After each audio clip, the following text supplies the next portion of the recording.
We got two 7:30 games. The first of them is number 2, Michigan, who's 7-0. Traveling to Michigan State, who's 2-4. Michigan favored by 24 on NBC.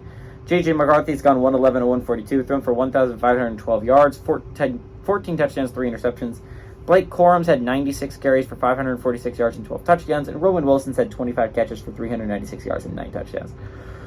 Noah Kim for the Spartans has gone 91 160, thrown for 1,090 yards, 6 touchdowns, 6 interceptions. Nathan Carter's had 113 carries for 529 yards and 4 touchdowns, and Monterey Foster Jr.'s had 24 catches for 274 yards and a touchdown. Michigan leads the series all time 72-38. Last game went to Michigan in 2022, and they have won 3 of the last 4 times these teams have played.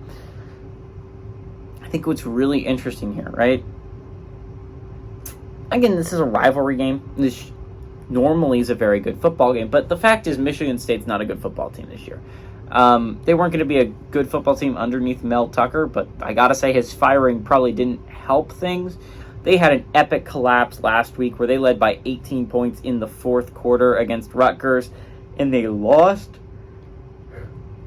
That was pathetic. If you're Michigan State, you had a great chance to move to 3-3 and at least had a shot of making a bowl game with games left still against Indiana.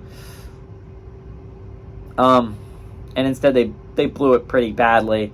Michigan is a really good football team. I'd argue Michigan's the best team in the entire country. They went down, I think maybe for the first time all year last week. They went down 7-0 to Indiana and proceeded to score 52 unanswered, right? Like, this is an insane offense, and I understand the argument they haven't played anyone yet, but I gotta say Georgia really hasn't been playing some elite competition, and they struggled against South Carolina and Auburn. And I'm not saying South Carolina is a bad football team. I am saying Auburn is not a very good football team. Struggling against both of them is bad. Kentucky's their only significant win, and I would argue Kentucky is just not a very good football team this year. It's worse than their record indicates. I think Georgia is going to face some trouble next week, and we're going to get into that next week. But Michigan is a good football team, a really good football team. The Spartans are not. This should be an easy win for Michigan. J.J. McCarthy's a Heisman contender. Michigan looks like my favorite to win it all. I like the Wolverines to go on the road and kick Sparty's butt. Give me the older brothers in this one to win and cover.